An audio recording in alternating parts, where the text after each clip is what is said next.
everyone, welcome. Welcome to episode 7 of the Actual Nothing podcast. Our Halloween special of Yeah, a podcast. we're recording this one a little bit, couple days. Well, okay, so we wanted to make a Halloween special, which for Halloween. this is, but we're a little bit off because Halloween already happened like about a week ago. Yeah. It's really become an election podcast, Yeah. but we're a little late on that too. So it's we'll put it out. So just imagine that I uploaded this on Halloween, even though it'll probably be like way later than that. So whatever. But if you use your imagination though, imagine that we're doing this under the guise of Halloween. Mm-hmm. Imagine we're all dressed up. Did you do anything for Halloween? No, but What would you have dressed up as if you were doing anything? Normally, I like to make my Halloween costumes because you've seen my like giant fortune cookie and Those are good. Chinese They're box. really impressive. But I didn't have any time to put anything together, so I have a Bruce Lee jumpsuit that I've used for the last like 2 years and a cow onesie, which is my like the go-to, right? Yeah, it's my lazy one. Is that like what is that company that sells fried chicken? What is it? KFC? No, the other one, the one with the Popeyes? Christian thing. What?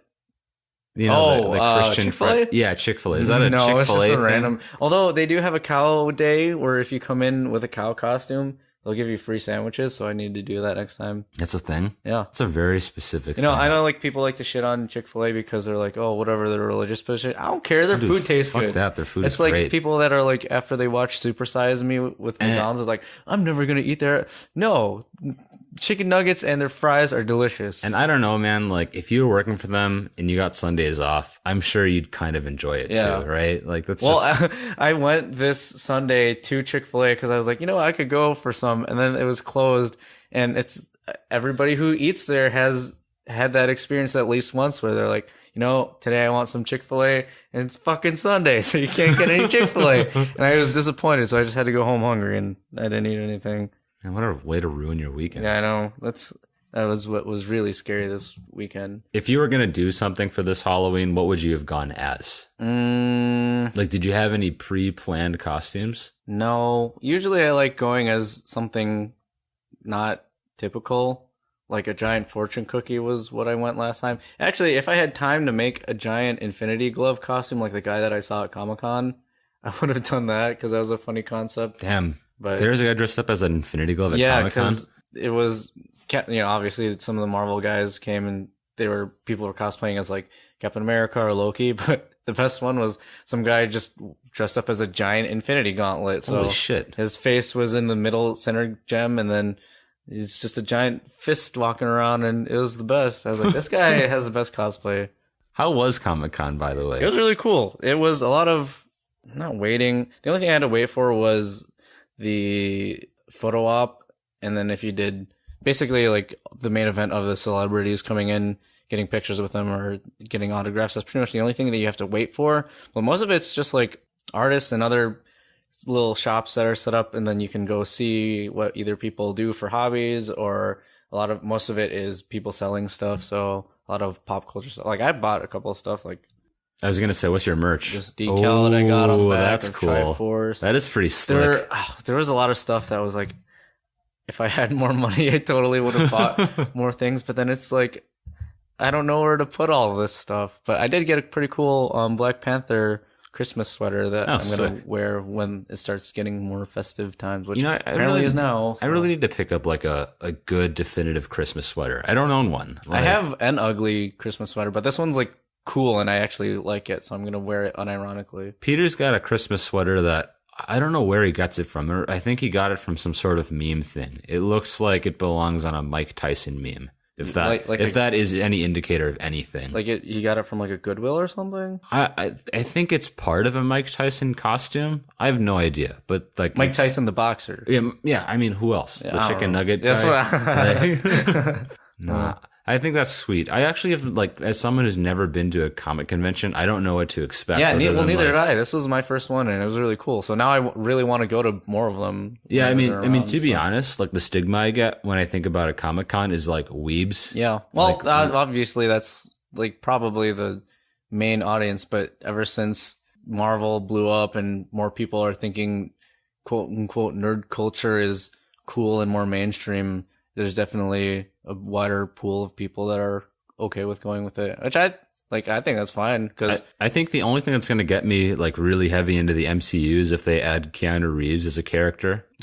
If they make him something, I'll watch. Have Disney buy out the rights to the Matrix and then retroactively add him into the MCU. There was a debate on Reddit, and that's our Reddit reference of the day. Reddit reference of the day. Now it's the first part of the podcast. There was a reference where they were talking about Keanu Reeves as Doctor Strange. And that's like a tough debate. I don't know. Benedict Cumberbatch does it really well. He's sort of like really perfect for that role. And you can't not see him in it. But also, like, I could totally see Keanu being like a cool Doctor Strange, right? I just like Keanu Reeves. Because, we watched John Wick recently. God. I kind of have been wanting to watch more action movies. For all y'all that haven't seen John Wick, jump on that train. It's awesome. Unless you don't like watching innocent animals may or may not die.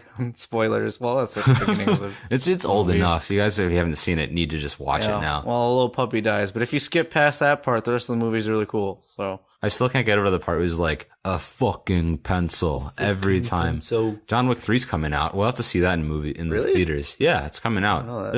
There's been like a bunch of photo releases with like a horse and stuff. What, does he get a pet horse this time? I don't know if it's a pet horse. Maybe like instead of a nice car, he just gets a big horse. I like to believe that that John Wick is just like an alter ego of of James Bond that's based in the US. He drives really nice cars. Well, he's into that sort of stuff. Bond. Well, he's not really a secret agent. It's just assassin, right? That's true. He's more of an assassin, like a hired assassin of sorts. Because I'm pretty sure that Kingsman is more of the modern-y. But that's not even the US. That was still UK. UK made. But I mean, James Bond is a UK guy. It originated from there. Anyways, I'd go all in for like Keanu Reeves in the MCU, or Ewan McGregor doing another Star Wars movie. On that meme train. Yeah. I mean, let's face it, that'd be a good movie. Well, he's God. Maybe typecasted into that. It's a situation where a guy's played a role so long that you can't imagine anyone else playing him, like Robert Downey Jr. with Iron Man. That's true. Chris Evans with Captain America. So. Although I'm sure that Ewan McGregor's done a bunch. He's done a lot of other things too outside of Star Wars, and he's been just as good everywhere else. It's just the most memed thing. So by extension, the most well-known thing that he's known for. Wow, there's a redundant sentence of the week. Man, 8 minutes in and we haven't even gotten to the topic of this week. But we have already reached 2 of our stereotypes. Yeah, that's we're waiting for one of your voice cracks, which will probably happen if it hasn't already. For any of us keeping score. But let's get to it. 8 minutes in. So for our spooky podcast episode, we wanted to talk about something that would be in line with the spooky season, even though now it's approaching Thanksgiving season, but it can still be spooky if you want it to be. It can be spooky season by extension. So what's the topic for this week? The topic for this week, boys and girls, is phobias. Phobias and fears. All of that type of fun shit. I'm pretty sure we don't need to explain what a phobia is because everybody probably knows, but it's just like, it's fears.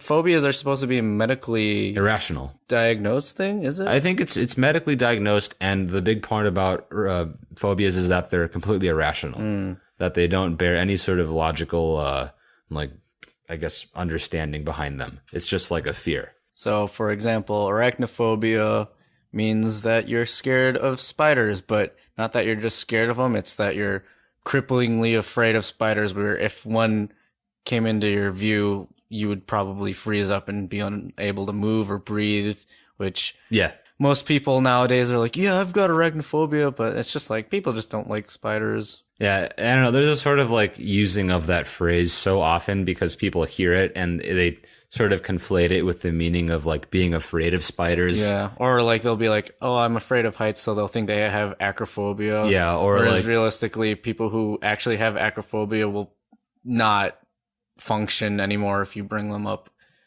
a couple feet in the air, probably.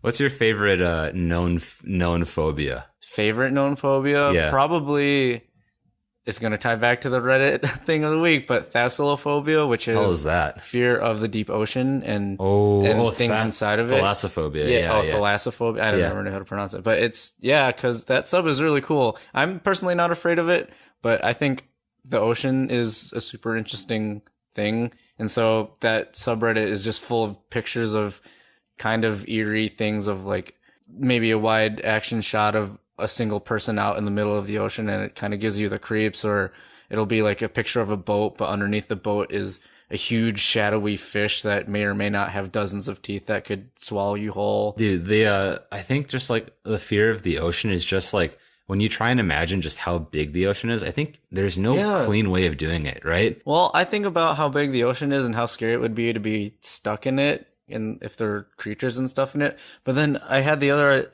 thought the other day where take the size of the ocean, and that's tiny compared to if you got shot out into space. Yeah. I mean, either way, you're probably fucked, but probably. But basically, I don't know. With the ocean, there's like this fear of the unknown with the things underneath you, but space is just so huge that if you were shot out of space, out of a shuttle or something, like you're dead. There's no way to come back. I was given this image a few years ago, and it really helped me sort of illustrate the idea of how big things can get in terms of your imagination. So like the image was this, like imagine one car, like the physical like limitations of one car, like right in front of you. You can do that, right? You can imagine one car. Yeah. Now imagine 5 cars in front of you.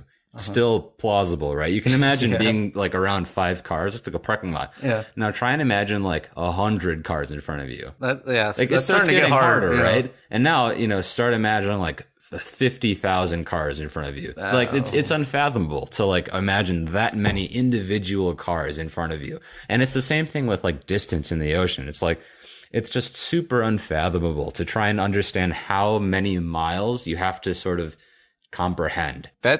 I'm sure there is a fear for that. I was going to say it was kind of like, whatever the fear of things that megaphobia or something. Whatever the fear of things that are really big are. Oh. I forgot what that one is called. You might be right. Megaphobia? Megaphobia? Something about big things. There's a sub for that too. Really? But there's a sub for everything. The idea of... It's megalophobia.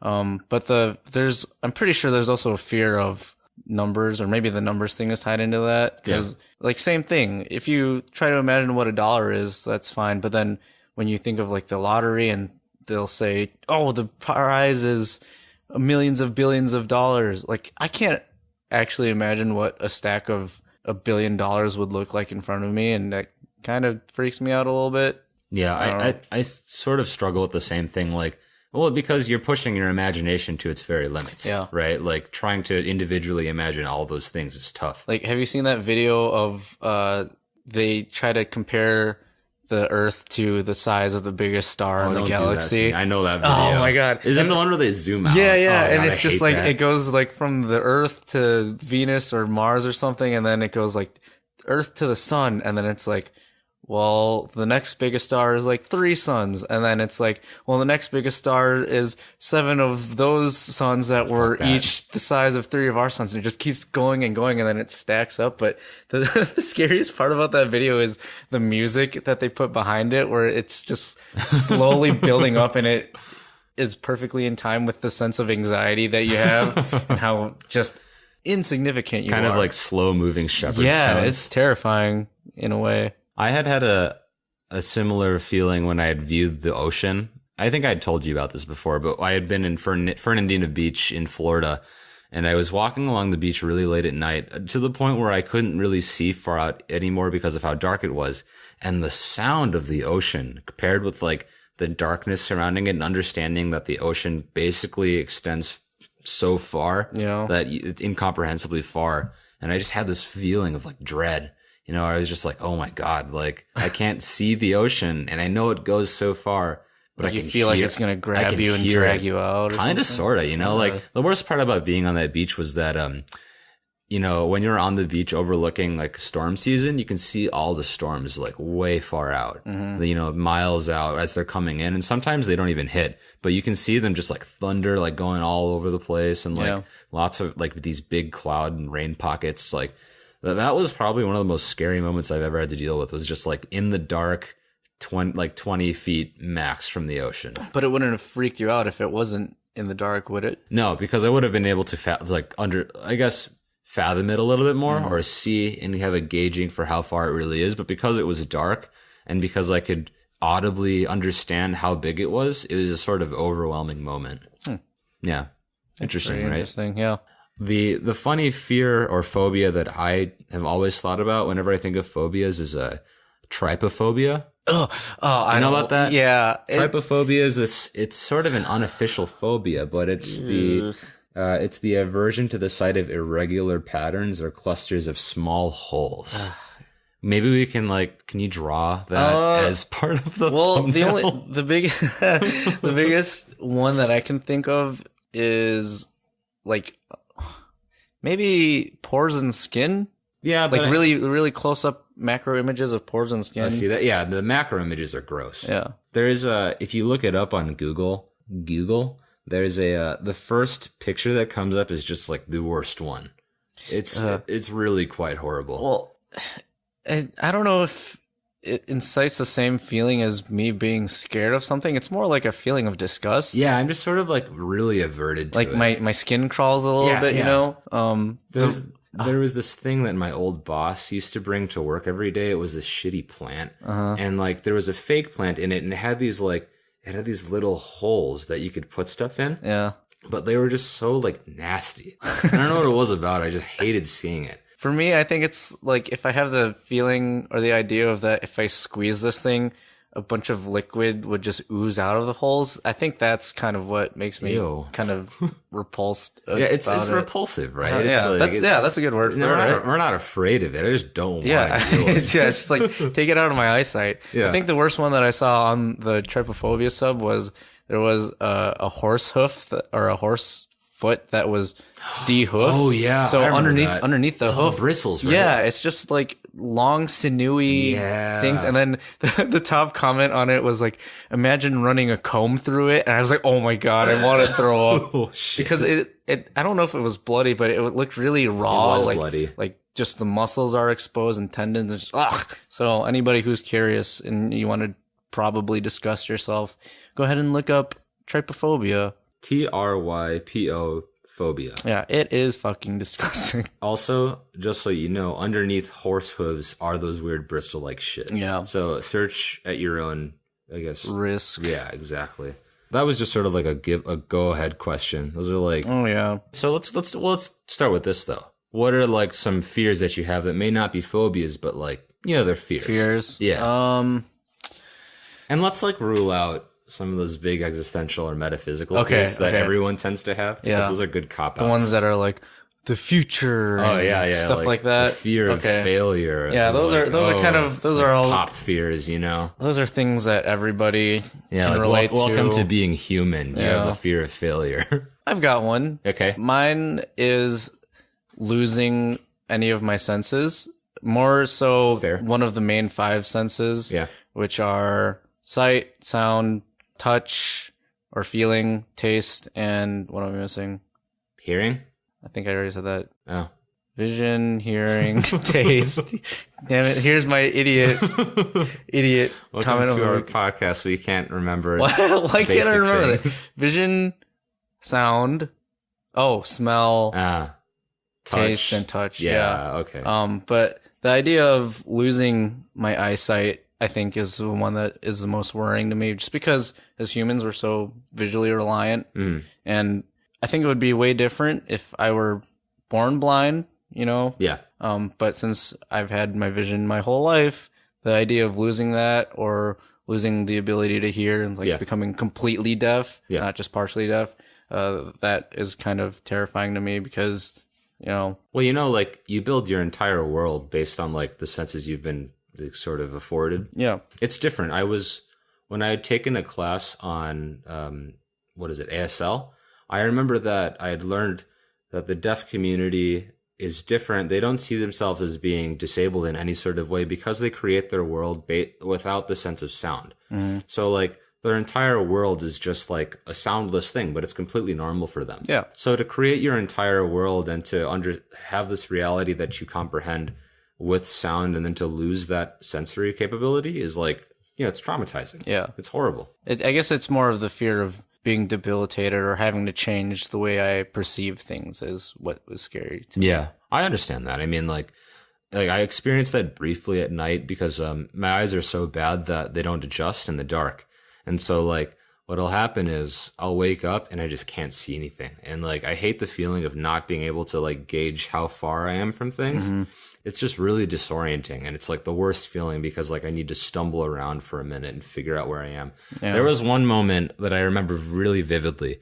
We were, it was like, maybe 10, 15 years ago, and we were like, my brother and I were staying at your house for a summer. Okay. And I just remember waking up in the middle of the night and it was pitch black and I couldn't figure out where I was. And I just completely forgotten that I was at someone else's house. Yeah. So I'm like digging around trying to find what I thought was my room, and only to find this window. And I'm like, oh my God, I don't know what this is. And I feel like I kind of sort of panicked a little bit until I was able to like, I think I found someone's foot and I immediately remembered. I'm like, I'm here. Like, oh, geez. I'm back. That's, okay. Another one that I have is, probably getting like Alzheimer or dementia. See, that was going to be my answer. Okay. Yeah. Fine. You give your take on it first. Yeah. So like, getting dementia or like having some sort of big neurological disorder is probably my biggest fear, just because I really pride all the work that I've done to like create this my personality and to like cultivate certain parts about it, all the special traits about it. And I'm also just like proud of all the work that I've done and like, being able to cultivate like being able to have conversations or like all the practice that I've done and all of the studying that I've done, I value all of that a whole lot. And so the loss of all those functioning capabilities is like the biggest fear for me, just because it's like all of my hard work just like down the drain. Yeah. And just completely useless now. And the other part about it is that I become, I guess, handicapped in a way that I'm a burden to other people. Yeah. And that everyone has to take care of me. I really appreciate people who are in those situations and like have to put their lives on hold for that. I just don't want to be the cause of it ever. Mm-hmm. Right. Yeah. That part of it, I didn't even think about, but that's also a terrifying aspect of it. But yeah, the whole idea of, for me, I think it's the becoming a husk of either what I once was or just not at all resembling who I was before. That is kind of the thing that terrifies me. To say at one point in time, I was this, but somewhere down the line, like I became nothing essentially, but a bag of meat. That is what's scary to me, because and I mean, for a being that bases its entire being on like its brain, like our whole lives in reality are created by this thing. Yeah. To lose that whole sensory capability or a way of understanding it and making it comprehensible for us or comprehensible is like, that's traumatic. Yeah. The most traumatic thing. And you wouldn't be able to even, maybe you'd be able to basically understand it, but it would just be this thing that happens. Yeah. And I guess like there's a certain helplessness that goes along with it as well. Right. Yeah. I think there are some cases where people who have it, I don't say that they would know that they have it, but it's sort of like they're imprisoned in their own body in a sense. Yeah. Or there's maybe like an inner voice that's like, they know who they were, but their physical body can't function that way anymore. So, or like their brain is capable of having complex thoughts, but they can't express it. Yeah, because they don't have those speech and motor functions anymore. Yeah, like that aspect of, if that is an aspect of Alzheimer's or dementia, then that part would really freak me out too. I think that almost seems worse, like being completely aware that you have the capability to comprehend and to express, but you can't do it because of some sort of fucked up thing. Some limitation. It's like being, here's another fear that I just thought about in relation to that. Okay. Being lucid during a coma. Think about how horrible that would be. You mean like, okay, would the lucidity be seeing your entire being like third person, or would it be you're still your in your first eyes, person? So like sleep paralysis type stuff. Yeah, except for that. But you just can't, you literally can't move and you're stuck in your body. Then that's like, Metallica 1, isn't that basically what the the idea of the music video is? I think so. Although I think that it's more based on like you lose all of your limbs because of a landmine. And then you just can't move because of it. You got Lieutenant Dan. Yeah. You can't do much. But I'm thinking of a coma like you have zero way of expressing like things that are happening to you. So it's like you can still hear things around you. You can probably hear things. You just can't speak. Oh. You can't move any muscle. I must scream, but I have no mouth. Yeah. I had a roommate who had told me about he had this cousin who was in a coma, but was apparently like had the brain function to like keep him going. Okay. But he was just in a coma and they couldn't get him out of it. And what he had told me was that his cousin who was in the coma, you know, inevitably like killed himself via self-thought. Like he focused so hard that he was able to off himself. Like he did like a Padme in Star Wars and lost the will to live? I guess, or something where like he used meditation to just stop his heart. And that's kind of scary. Freaky, dude. Yeah. I hate that story. If that's a real thing, then Jesus Christ, dude. If I just was one day like, nope, I just don't want to anymore, and then you just drop dead. Yeah. Like that happened. Yeah, you just want to like there's just a kill switch somewhere that you can trigger. You gotta find it real deep inside. And there it is. And then you're just dead. Yeah. Oh. And well, I mean, if you snip your brain stem, then I guess. I mean, would you die if you snip your brainstem? Because it stops sending signals. Yeah. I don't know. We're not anatomy. I'm not gonna try it. Yeah. Hey, you want to confirm our fears? Yeah, let's do this hypothesis thing, right? Are there any of these fears that become phobias for you, though? Are you irrationally afraid of anything? No.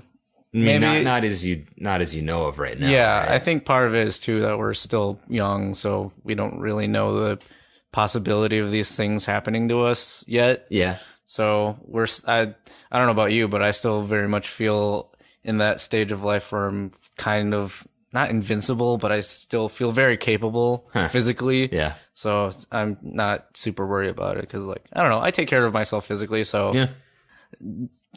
I won't say realistically it won't happen to me, but I don't know. The chances of some sort of crippling physical ailment probably won't befall me unlike it would somebody who's been living a strictly sedentary lifestyle. Yeah. Is it sedentary or sedentary? I don't know. Sedentary. Yeah. So. And I think that, like, as long as you're taking the right steps to not doing stupid decisions, like, don't Darwin yourself if you can help it. Don't do some crazy drugs that'll, like, fuck you up in a couple years. Mm-hmm. I don't know, like, to each their own, but, like, you gotta understand that it's a thing, right? Like, yeah, you're always, for you hard party goers that do some of the crazy drugs, like, that's a very real possible side effect. I'm sure, you know, the people who have done them that know that that's a very real possibility, like experimented with it carefully or whatever, but still some sort of risk. So, But what would life be without risks, right? I suppose.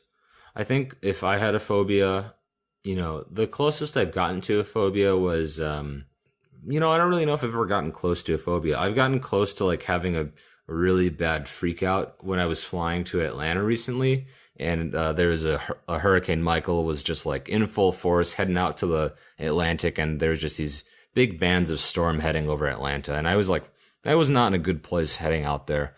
And like the turbulence wasn't great. But I think that'd be the only real phobia that I could probably think about now, the fear of flying into a hurricane, which really isn't like nobody willingly. Yeah, nobody willingly does happen. that. Yeah. But I think that if one were to be a thing, it would be.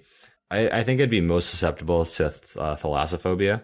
Like I just have this this feeling that if I were to go out on a fishing boat, go 2 hours out, however many miles that is, like I would be very uncomfortable the entire time. I might not make it all the way out there. I mean, like, especially on like a fishing boat.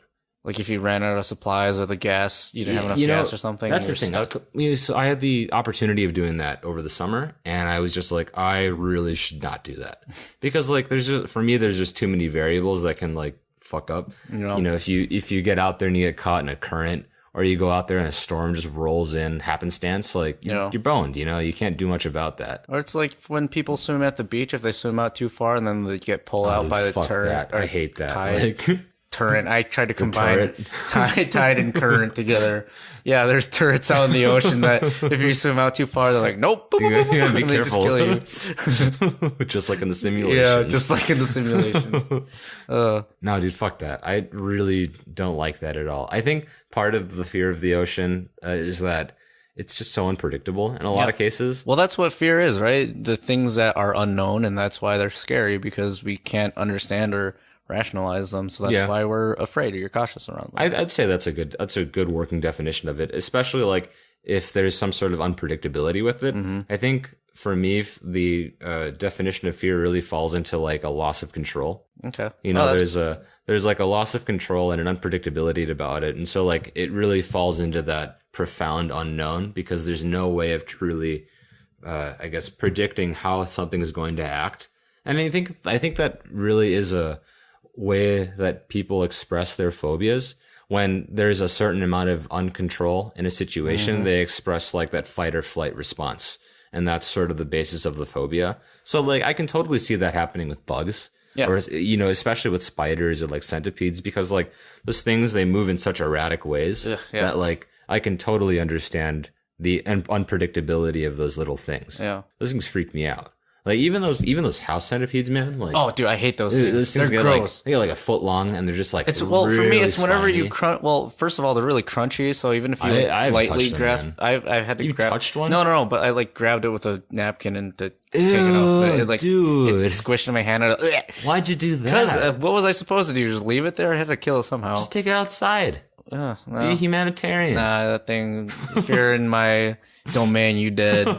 But yeah, when you kill those things, like their legs are really fragile, so they just fall off and ugh. God, fuck that. But I think the fear of bugs actually it's ingrained in pretty much a lot of mammals. Seems like an evolutionary process. Yeah, you know, right? like how elephants are terrified of mice. Yeah. I think it's the same thing where it's something that's small that moves in an erratic way. It starts to freak out the bigger thing. Or that's why a lot of predatory animals like lions will back off against a smaller animal that is fearless because there's, like you said, the unknown where they're like, most of these other things that I'm killing are scared of me, but why is this thing that's way smaller than me still pissed off and trying to fight? And then you get scared. There's sort of like a double psychology to it where it's like, oh, if they have this sort of thing on me, I don't have anything against this, so I might as well back off. Yeah. Like there's got to be a reason for why they're doing it, even if it's just, you know, blind faith. Yeah. Right? So for us with bugs, it's probably like there might be some sort of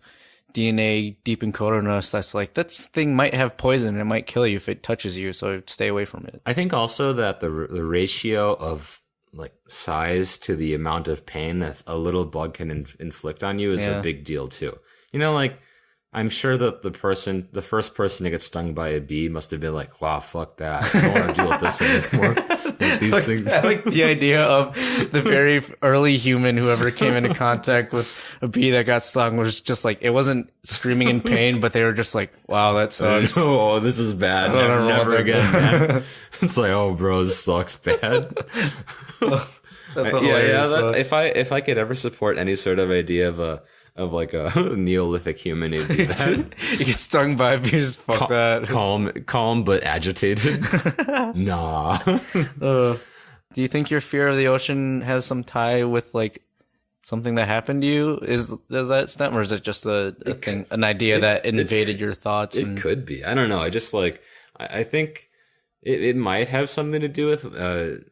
But I don't know, dude. I mean, I lived out in Hawaii for so long. Yeah, that's what I'm saying, because you were surrounded by water for some time. Yeah, but I guess I've never really had like a big, like huge instance of fear because of the depths. You know, I've never experienced it. I just like, it might just be the vastness of the ocean that scares me, it's not its depth at all. It's really like understanding the vastness of its spread and the vastness of its depth is like trying to understand yourself against the vastness of space sort of deal. That big metaphysical quandary where it's like, oh my God, we're so small, right? Yeah. And I think that's really the basis for that fear. Like just, the feeling of being insignificant? Yeah. It's like the introduction of the sublime, right? Where the sublime being having to go up against something that pushes your imagination so far that it makes it super uncomfortable. And so like, the basis of the sublime being you do that and then you overcome it and it's a good feeling. But this is like you just see it and you're kind of like,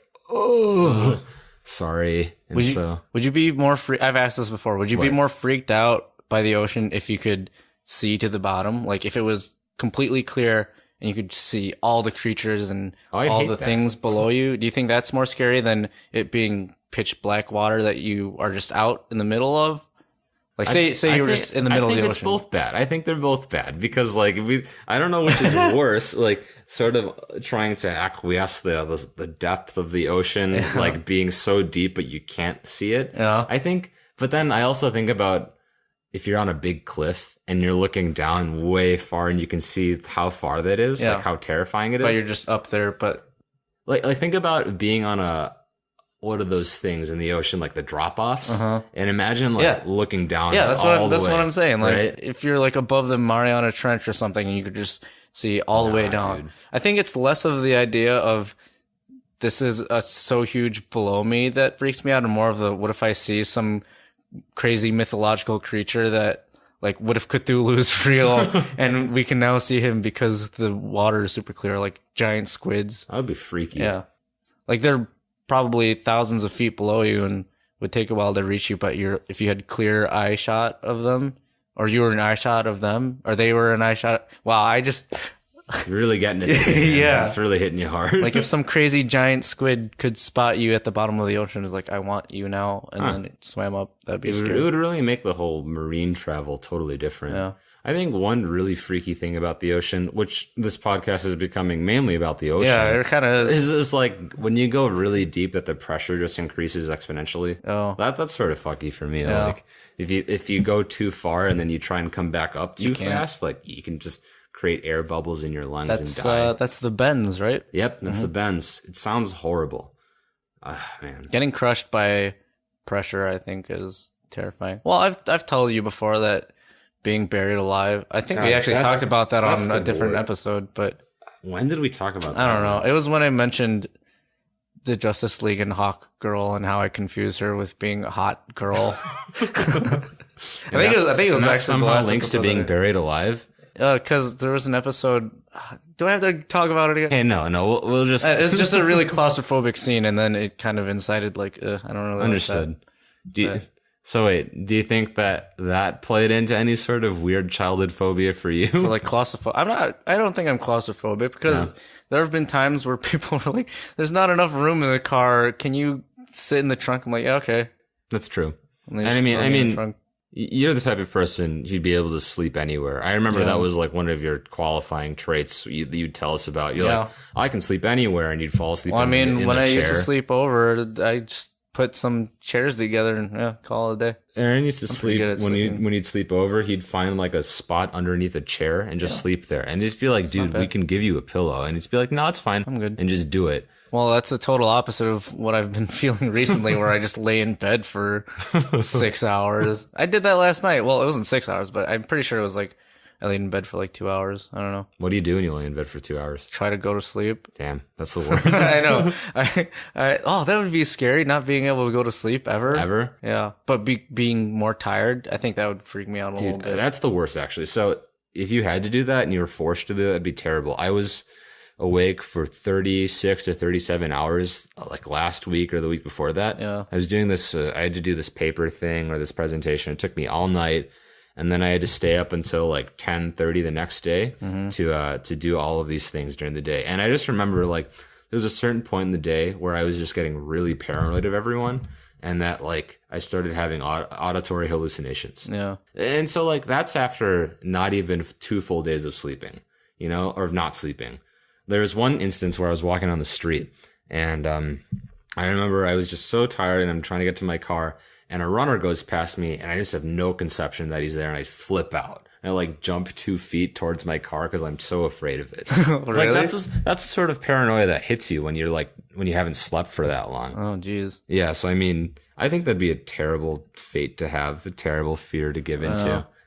Did you have any childhood phobias? I don't know I don't really think it's a phobia. Well, maybe it would have been at the time. So when I was little, I used to be absolutely terrified of anything scary. So I mean, that sounds pretty general. Oh, yeah. But let me reiterate. Like, if you went to a Target and you went to the Halloween aisle with all the costumes and stuff, like, I would not even go near that aisle because it was scary. I don't know. The, like, scary imagery and ugly faces of the masks and stuff, I just didn't like it, and I didn't want to look at it, so it freaked me out. And I want to say that stemmed from my sisters showing me a screamer when I was really, really little. Oh, man. For anyone who doesn't know, screamers, thank God they're not very prevalent anymore. But like early 2000s internet, they were all over the place. But screamers are basically just some random jump scare that was inserted in like a random thing. So the one that got me that my sisters showed me was a picture of like a room, and it was like, spot the difference between the image that we show you here and then the image that we show you there.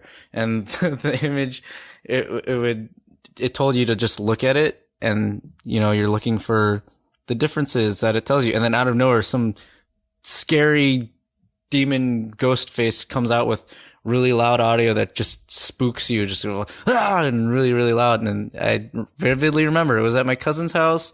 I was probably like 7 years old. And when it happened, I screamed at the top of my lungs, and then I jumped out of the chair backwards onto the ground, and I like curled up in fetal position with my hands over my head and my ears, and I was just sobbing. Oh man. Because I was fucking I know, I was 7 years old, and that shit scared me. And that would scare me to death, to this day, I hate jump scares. Like, yeah, I can do like atmospheric horror and like scary movies, sure, but I just hate jump scares. How do you deal with the scary jump scares in scary movies? There's your stupid comment of the redundant comment of the week. I don't know. I generally don't like watching horror movies anyways, so same. But if there are scary movies, I'll do the peeking through my eyes, or if I have to, I'll like bury my face into my shirt. So, the typical take a girl to a scary movie so that she'll be scared and hold on to your arm. No, I'm the girl. I'm the girl in that situation where I am 110% burying my face into their shirt and being like, get me out of here. Dude, I was watching The Haunting of Hill House with Kelby recently. Okay. Do you know about that? Mm-mm. It's a new Netflix horror show that's apparently very good. But I was watching the first episode, and I was doing that thing too. I was like, oh, like putting my fingers over my eyes in a little gradient way so that I could see a little bit. Yeah. I used to do that thing too with like when I used to watch gaming videos on my phone. And like I see something scary, I'd like shift the phone so I couldn't see. Yeah, that's exactly what I couldn't see it in full view. It'd just be like a little angle. Yeah. So you know how I told you before, sometimes when I'm staying up late, I'll get stupidly morbidly curious and start watching all these like creepypasta things, like video game creepypastas. Back in the early days from when like Sonic.exe came out and all the creepypastas for video games like Legend of Zelda, Ben Drowned, all the classics, when those started coming out, I would watch tons of YouTube videos on them. And I kind of do sometimes every now and then, but I would scroll the video all the way down until where I could only see a sliver of the bottom of the screen. And I would turn down the volume and I would kind of play it slowly or like kind of skip frame by frame until a really bright image came up. And then I'd slowly scroll up and be like, is this a jump scare? But thankfully there were heroes in the comments that would be like, jump scares are posted at these times. And I would frantically look for those and being like, oh, thank God that somebody did this. So when the timestamp came up to the video, if it was like jump scare at 2 minutes, I'd be like, okay, time to turn the volume down and not look at the image because it's scary. So that's sort of a really interesting thing about being afraid of something. I've always thought that when I'm afraid of something or when I really have an aversion to it, it's paired with a morbid curiosity. Mm-hmm. I experienced this really heavily when I was first introduced to horror genre movies. Okay. The first one I had watched was Scream, and that was easy. That was like, they're like semi-comedy. Well, the thing is, I can deal with any of those like slasher movies because I don't know. There's something about it that makes it easier for me to deal with. The ones that really got me was when I started watching Paranormal. Like, those really fucked with me. It's that same thing we talked about earlier. It's like the unpredictability and the sort of loss of control is really what it is. Yeah. Like not being able to understand what the actions are of like the sort of entity in the movie. And so like what happened after that was I got like morbidly curious with like the whole thing. I knew that it would make me scared to look stuff up like that, but I would. Yeah. And so like I think the fear surrounding that whole idiom for me was like not understanding it completely and not being able to. And so like it was paired with wanting to look at it. And so I think that's interesting when like, you know it's going to fuck you up, but like there's still, you want to look at it even if it's the most small sliver of thing, right? Yeah. You want to get into that. It's just like slightly. finding a link in a Reddit thread that's like risky click, and you're like, should I do it? Yeah, I always find those in the what the fuck like like NSFL. Oh my type god, shit. yeah. I actually got hit with one of those screamer videos just recently. Really? I felt really sad about it because it's like I got shit, man. dude. Like it's like, oh man, I got from something in the 2000s. Like I'm better than this. Before, when screamers were around, it was pure terror that would get me. And nowadays, if I get scared by a jump scare, it just pisses me off. Like I get angry. Like, yeah, I jump and I get scared, but I don't know, getting scared. I know there's totally a group of people that enjoy the feeling of being scared, and that's the people who like going on, haunted hikes or haunted houses. Yeah. But for me, like getting scared just incites anger after it happens, because I'm just like, fuck off, dude. Are you the type of person to like punch an actor at a haunted house? Well, okay, so I thought about that the past few weeks too, because I was like, say somebody jumped at me with a scary costume, like in that famous video of the dude who comes out of the recycling bin in a high school, and then the guy turns around and just hits him in the face. Yeah. I like to think that I would totally be the guy who's macho enough to do the more fight instead of the flight. Yeah. But there's a part of me that I'm pretty sure would also cry like a bitch and just like scream like a girl and just run away. So my experiences in haunted houses have just been so lame. Like I've been through a few, and anytime I encounter something that's kind of scary, I'm just kind of like, haha, like it's someone in a mask. Yeah. It's not anything to be actually afraid of, and I just go through it. Mm-hmm. There's a haunted house that's actually really close to here. It's apparently 16 levels of it or some shit. Yeah. And like if you get all the way up through 16 levels, they give you your money back. How much is this thing? I think it's for like that to be worth $30 it? a ticket. Oh. I'm kind of inclined to do it just because I'm like dead inside when it comes to haunted houses. Well, if you want to do it, you can report back to me, but I'm no way in hell doing that. Why not? We could have that morbid curiosity thing where you maybe you'll punch I told you someone I'm in the face, I'm gonna be the girl that I'm gonna just like bury my face into your shirt the whole time, and like I can't. No thanks. So if I get hey all you girls, if you're trying to date me to take me to a scary movie, I'll totally be crying into your shirt the whole time because I don't like that. So you got to take Aaron to like a semi-serious movie so you can do like that commentary on it. You know, that like fourth person objective commentary. Yeah. Right. I don't know. Last time I was on a haunted hay ride. Are those even haunted? Not really. Just like you sit in a little wagon and you go, right? Yeah, and then people jump out at you every once in a while, and then there's a dude with the chainsaw that doesn't have a chain. And last time I did that, I was pretty young too, probably like 11 or 12, and I coped with that by trying to make it funny. So that was I've learned that trying to make things funny was my coping mechanism. So I know some of my other friends have that too, because I know when one of them went through a haunted house, his friend instead would try to scare the people that were scaring them, which in my head makes it a lot of funny. It makes it way funnier, and I know that totally ruins it for some people because they're there to be experienced of being scared. Yeah. But I think turning that into a funny situation makes it bearable for me, which is like how I probably cope with scary things. I don't understand the whole junkie mentality like that. Like wanting to be scared or wanting to have those moments of adrenaline. No. I guess I'm not an adrenaline junkie, so I don't get it. Like, have you ever frequented, r/ Sweaty Palms? Yeah, I don't understand the attraction with that. I don't know. I'm sure the idea of that, the adrenaline that people get from hanging thousands of feet from something versus somebody going to do a haunted house is closely linked because they like the rush, It's almost like an anti-phobia, right? Like, it's not being afraid of it. It's like conquering it with really stupid courage. But can you even call it overcoming a fear if they repeatedly do it to themselves? Well, I don't know if it's overcoming as much as just being anti. Like, they're just like, they've defeated the fear before it could ever become this big irrational fight or flight response. It's all flight, and it's all fun. So, I mean, it must be a certain person, a type of personality or whatever. It's not me, though. Yeah. Like, even on roller coasters, man, I'm such a bitch. Like, really? I used to be scared of roller coasters, but then my friends forced me to go on one, and now I like them. Really? Yeah. I can do a few of them. I think for me, it's still, like, I think about if I were to die on a roller coaster, I would just be mad about it. It's like... Your ghost would haunt the Six Flags? Come on. Like, could have died any other way, but I died on a roller coaster. That's on me, man.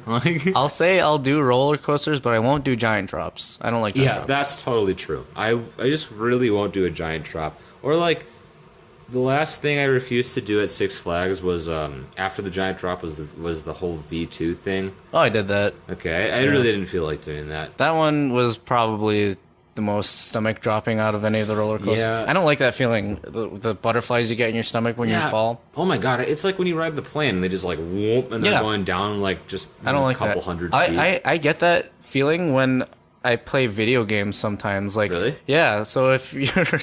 Let's take an example of Minecraft. If you're really high up and you just see yourself falling and rapidly approaching the ground, like, I kind of get that feeling in my stomach, and I'll just be like, oh, yeah. I really don't like it. It happens that when I was playing Legend of Zelda Breath of the Wild, I did a glitch and it shot me, like, super high into the air. Oh, shit. And I looked down and I was falling into a valley, and before I hit the ground, I was like, oh! And in reality, like, nothing's happening to me. I'm sitting in a chair in my room all comfy, but... something about the imagery of something. Dude, think about how you'd react to VR, man.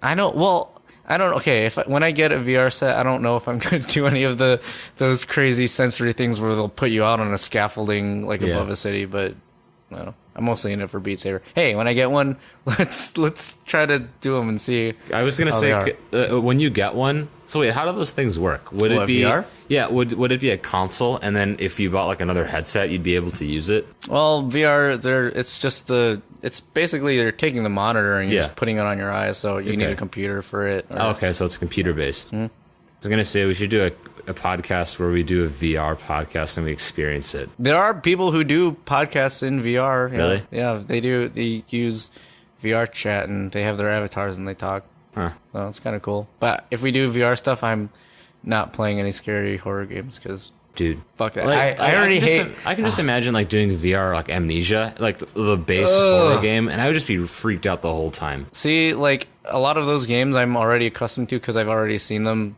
on a flat screen. I don't know, man. So if I was put in that in person, I think that'd be way freakier. I was playing Amnesia like a little bit. Maybe a year ago, and I'd already watched through so many of these mods and so many of the scary shit that goes on in it, but like, it's still kind of freaky when you're playing. Yeah, well, that's the thing, because I liked watching scary, and to this day, I do kind of like watching scary game playthroughs, but that's watching other people watch a screen. Yeah, there's no... It's way different than when you're controlling it. So, like, spoilers for Doki Doki Literature Club, back when I first watched it through the playthroughs of other people, it was...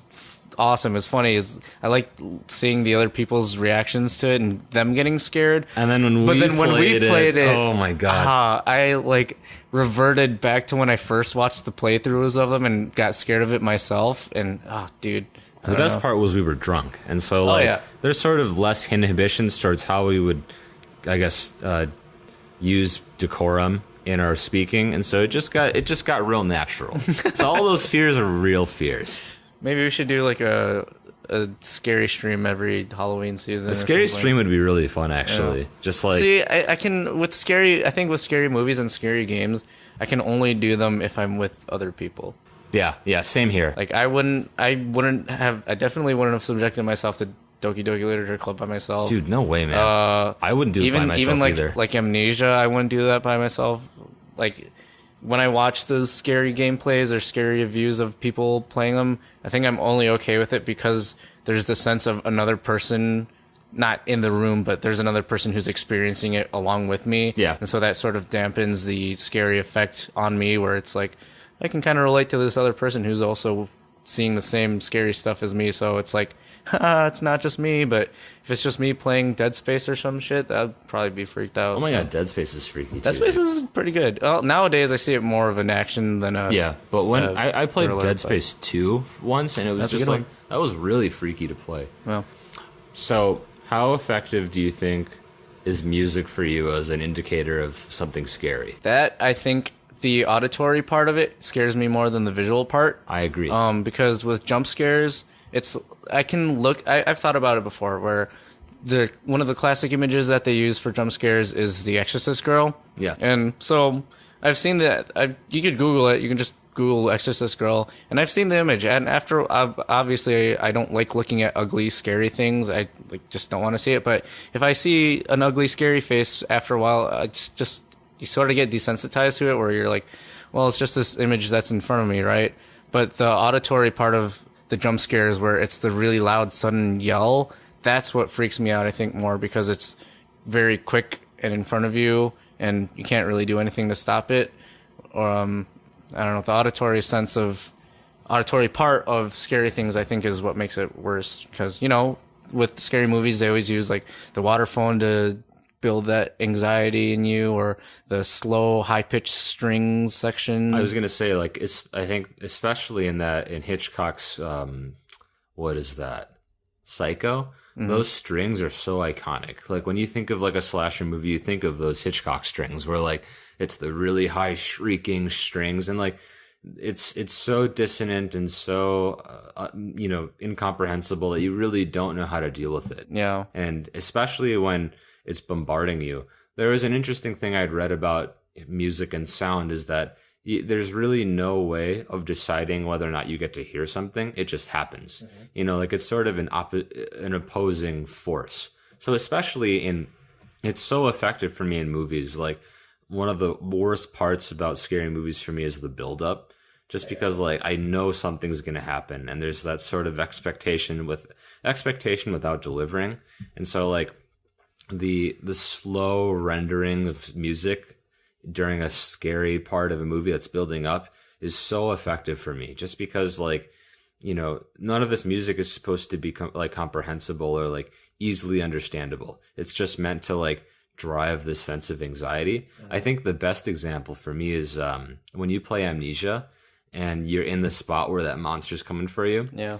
They have that music. It's just a pitch. Oh, yeah, right? It's just like, yeah, and it's just kind of like it's an oppressive sort of sound. Just a ringing. Yeah. And the thing is that you can't stop it. The only way you get out of that is that you escape the situation. And so, like, or hit the mute button. Yeah, that too. But I mean, like, come on. Yeah. You're cheating yourself out of the true scare. So, but yeah, that's a technique that I've seen a video on, where the music that was used for a scary scene in a movie, they tried to imitate the beating of a heart. Yeah. So as the scare, I guess, got closer, freaky. I think they were using, like, drums and some sort of strings for it, like, it would progressively get faster and start to imitate your heart rate rising, as if, you were expecting this scary thing to come at you, and the sense of dread that came along with it, which is super effective. The people who can successfully pull off a score like that fits a horror scene very effectively. Yeah.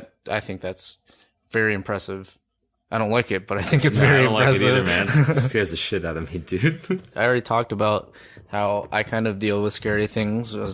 I try to make it fun. Yeah. Make it funny. I'm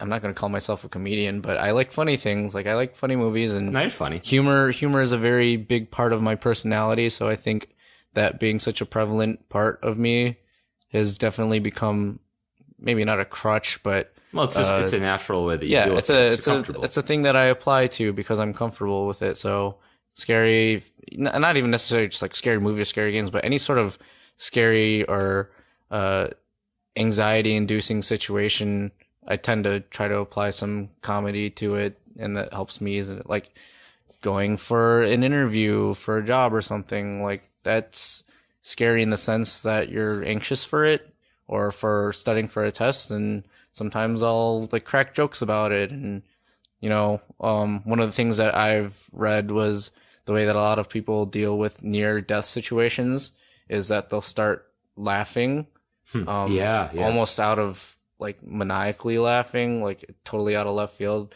There have been a couple of anecdotal stories that I've read where somebody who was in like a car crash that very well could have killed them, or like a saw blade or something, like a machine broke and a saw blade like just missed their head by inches.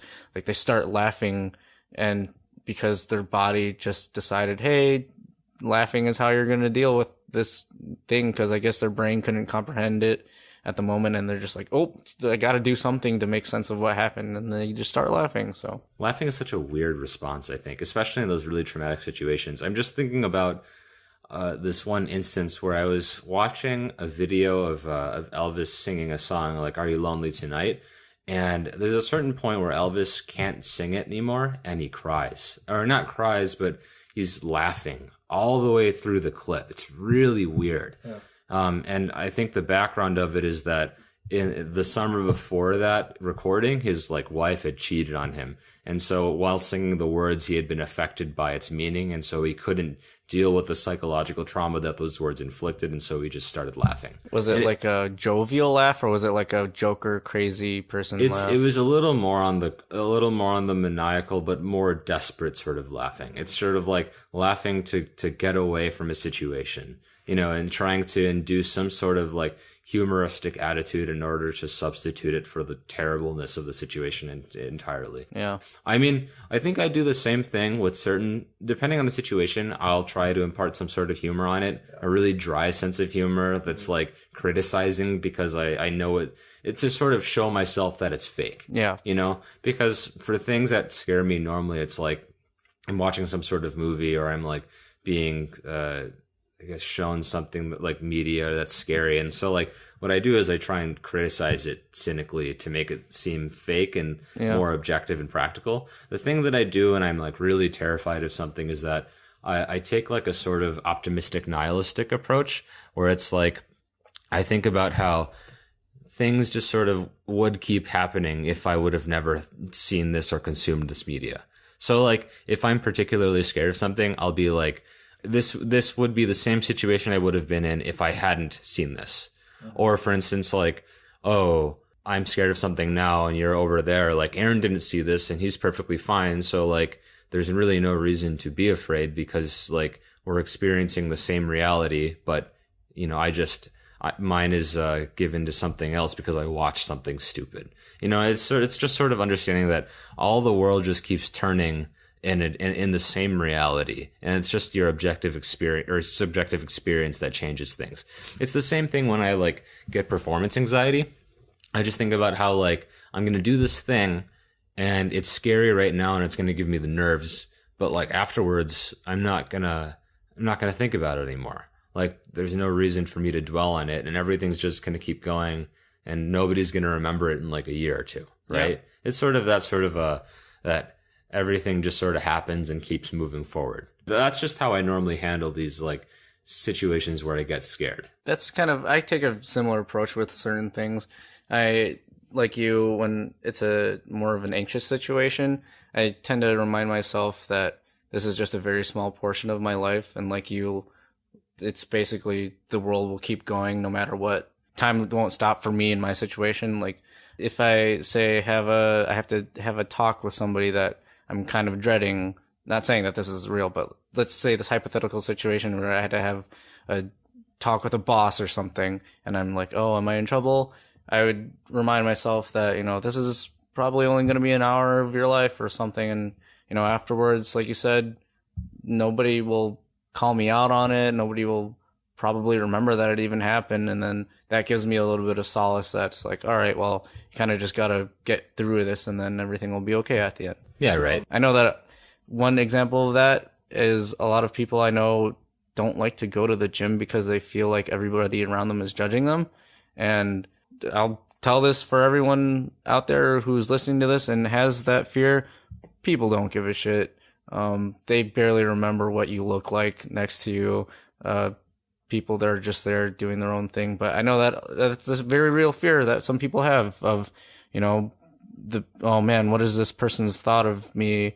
But nobody's going to remember anything. So it's really all self-inflicted anxiety, and that can be applied for a lot of things. So. And also, like, you know, just to go back on that, people who are judging you at the gym are just like, yeah, the people that actually do that, fuck them. They're not like worth your time. those people are like going to the gym, like most likely not to do anything at all. Yeah. Like any sort of true gym rat is just like understanding that this is a process. So the gym is meant to be a place for people to improve themselves. Yeah, not right. To, so that's not the a place thing. for judgment. So, but I think understanding that sort of objective reality around you is like a good way of quelling fear, especially that one way that I sort of expressed where it's like if I watch a scary movie and you don't, and I'm afraid of that movie in the moment, and I understand that Aaron didn't watch that movie, he's not afraid of it, he's not afraid of anything else because that movie didn't happen for him.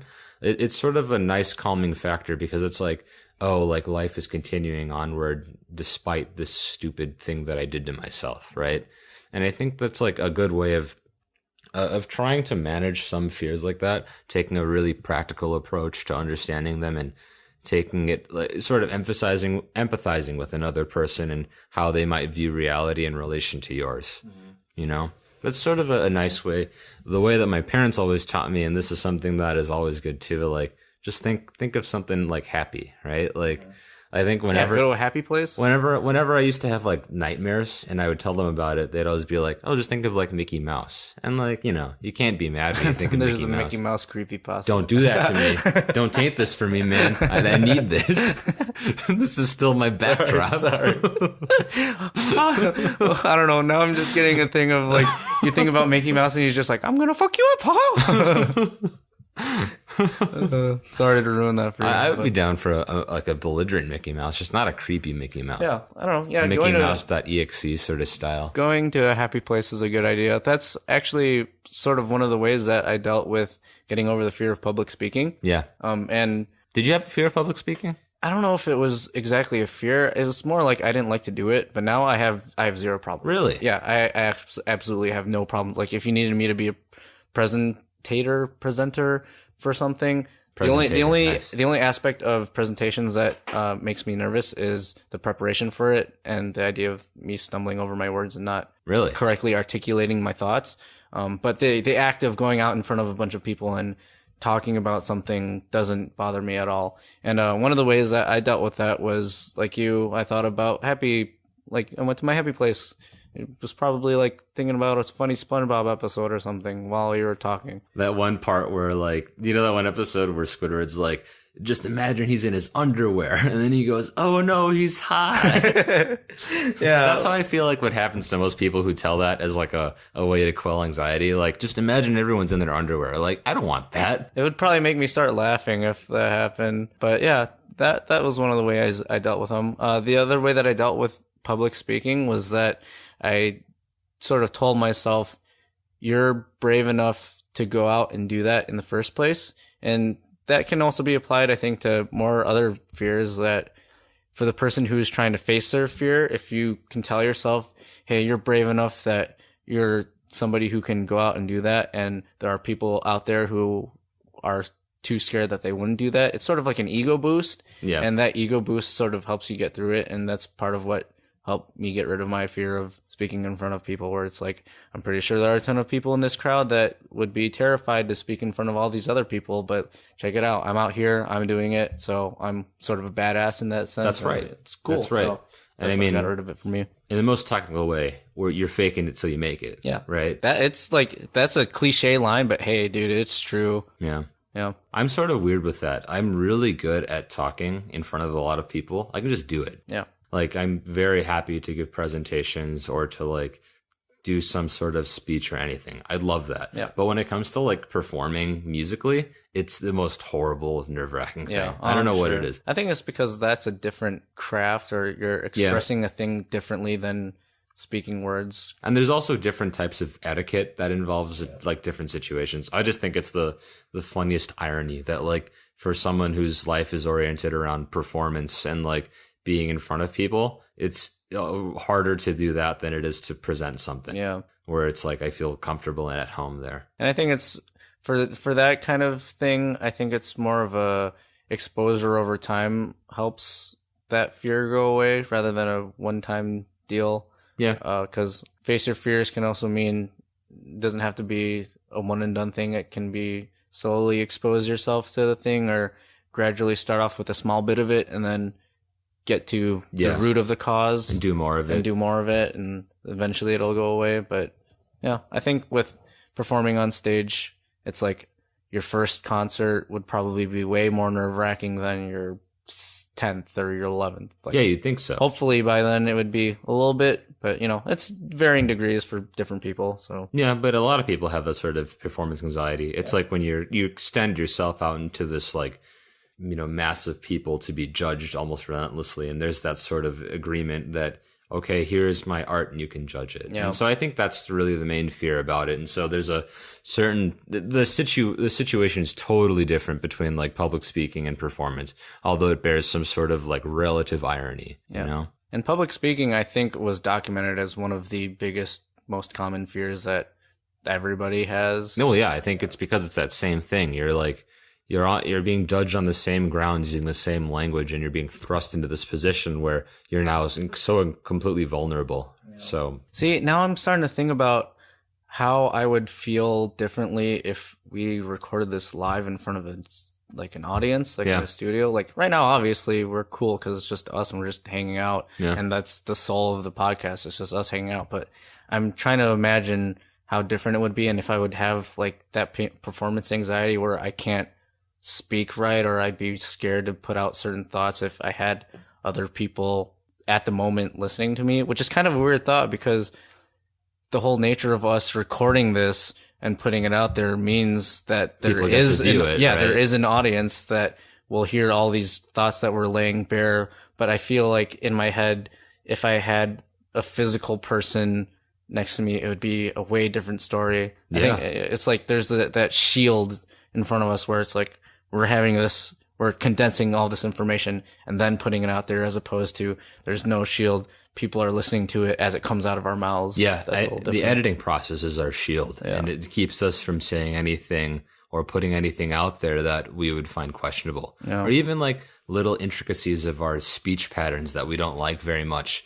They can be edited out in subtle little ways. But when you're in front of a whole audience like that, which is really interesting because there are plenty of podcasts that go live and do it in front of a live audience and do that sort of shit, right? And that's like, an essence of some of those shows. There's that sort of fear of putting yourself out in front of people to be judged. And I think it would be similar to the first one that we did. I remember when we first aired a podcast, I was completely nervous, actually. Really? Yeah, I was like so unaware of all the little things that you'd have to take into account, like having to keep conversation in a specific way and having to hold conversation in a little bit of a different way, to where it's, you have to cultivate a certain comfortability when you're recording. Yeah. And I was just thinking about how there's definitely an etiquette towards recording process. Like when we first started, there were so many things we didn't take into account, like how we recorded things, what we recorded on, maybe what sounds we needed to put away and stuff like that. And so like now how we're talking, we definitely have a sort of podcast etiquette that we've cultivated over the last few months. And that's something that, informs how we do it here in this one setting. But to do that in front of a bunch of people, it would require that we develop a different language or a different etiquette of performing in front of these people. Yeah, I think it's also the idea that, like you said, the editing acts as a shield. So it's sort of like there's literally an undo button. Whereas if you were doing something live, if you say something that you didn't mean to, or like was accidentally offensive, like that's just out there. Like, you can't take that back. Yeah. And I think that having that extra pressure of sort of somebody's like, don't screw up, that sort of makes it a little bit more scary. But here we're all safe, so we can say any of the offensive. This is every safe space. And I'm about to say some offensive stuff in 3, 2, 1. No, I'm just kidding. I don't know. That wasn't edited either. It was just a straight take. Believe us, there's no edit there. Back me up on there. I totally would have made it obvious if I edited it in. Yeah, that blank silence isn't just us editing it out. Yeah. Or is it? It was comedic effect. See, we're dealing with things in a funny. Yeah, because we're afraid of it. We're terrified of this process. Yeah, see, that's why we're doing this. But your comment earlier of being recorded, or not even being recorded, when you're talking about you performing in front of people and being judged, one of my irrational fears, it's not even irrational, it's kind of just a funny passing thought that I had that would, if it was real, it'd be scary. But I had this idea of, what if everyone around me can actually read my mind and my thoughts, but they're just not telling me about it? Don't say that. And so they're silently judging me, even though they're outwardly showing it as if everything was okay. And it's like, it's not real because people aren't mind readers. But in my head, I'm just like, dude, let me tell you about this dumb thing that I've had in my head since I was in like second grade or so. I used to think that I was mentally disabled and that my parents created this world for me so that I could live a really good life, and everyone I met was just paid to do it. Like a Truman Show thing? Yeah, I thought, like, when I was young, I was like, what if this whole thing is fake? What if my whole life is this stage and people just enter it and do things that are good because my parents asked them to? See, it's the same idea. What if it's like the guy who I'm next to in the grocery store, like, has a complete history on me, and he's like, I know what you've done, but he's just like, hey, stranger, you trying to reach the peanut butter? I'm like, yes, sir. Why is he Southern? I don't know. That was the first thing I Why is the Southern man the sort of like oracle into your thoughts? I don't know. What am I supposed to give him? Yes, I know what you do. I know what you think in the darkness.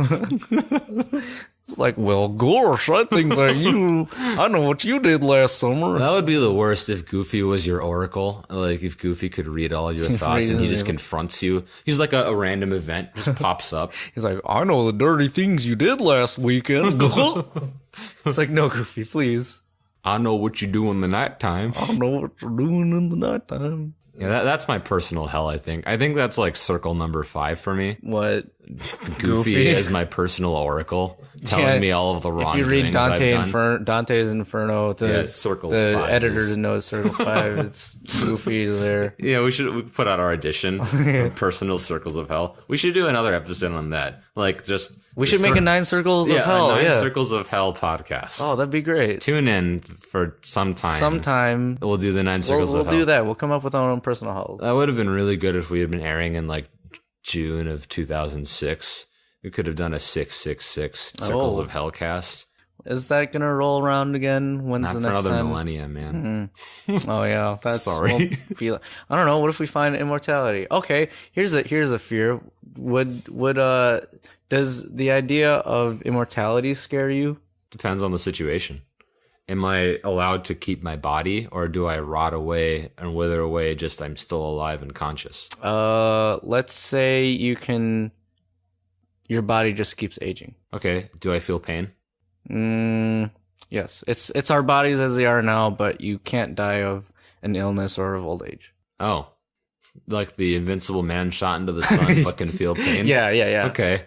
I mean, assuming I'm not shot into the sun, I'd be fine with that. Like, even if your body you age to the point where you're sort of just a wilted thing and you're just stuck there. I guess that would just suck. It's like, I'd just be like, well, what happens when you like get some sort of bad degenerative neurological disease and then you outlive it and then you're just kind of like, hey, I'm back. You're just screwed. You're stuck with it forever. Yeah, I guess so. I don't think I'd want to be immortal. I don't think I'd want that either. I think, like, for me, it's, the stereotypical vampire that's lived bajillions of years and now they're bored. I think that would happen to me first. Have you ever watched What We Do in the Shadows? No. What is that? Oh my God, you gotta watch that. So another way of quelling your fears is watching mockumentaries of said fears, because they make light comedically of those things. Yeah, there you go. What We Do in the Shadows is a mockumentary of vampire culture.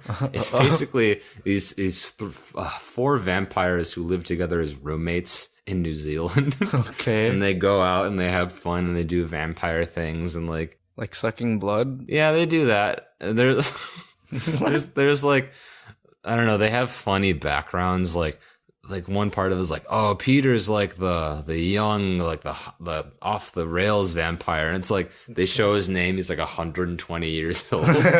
It's stuff like that. It's like really funny shit with vampires. It's really dry humor, but I want to look at it. You should definitely watch it. I think, do you have Amazon Prime? No, not anymore. I'll give you my account. Nice. It's free on Prime. He's giving it to me right now. His email and password is beep. I actually found out the other day that the censored sound that you hear on TV is supposedly a copyrighted sound. No way. Yeah, if you use it in your own videos, I guess, and you get found out, you can get flagged for it. So people have to censor their sounds with different things like...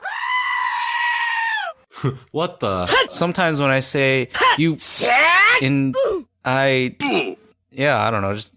Future me, put in a bunch of different sounds. Dude, you can't say those things on the air. It's horrible. Like we said, we have the editing shield, so... That's right. Thank you, Editing Shield. What you say. So I hope that in our memeing of fears, we've taken you away from the deep, dark chasms of fear that Aaron and I would have experienced otherwise.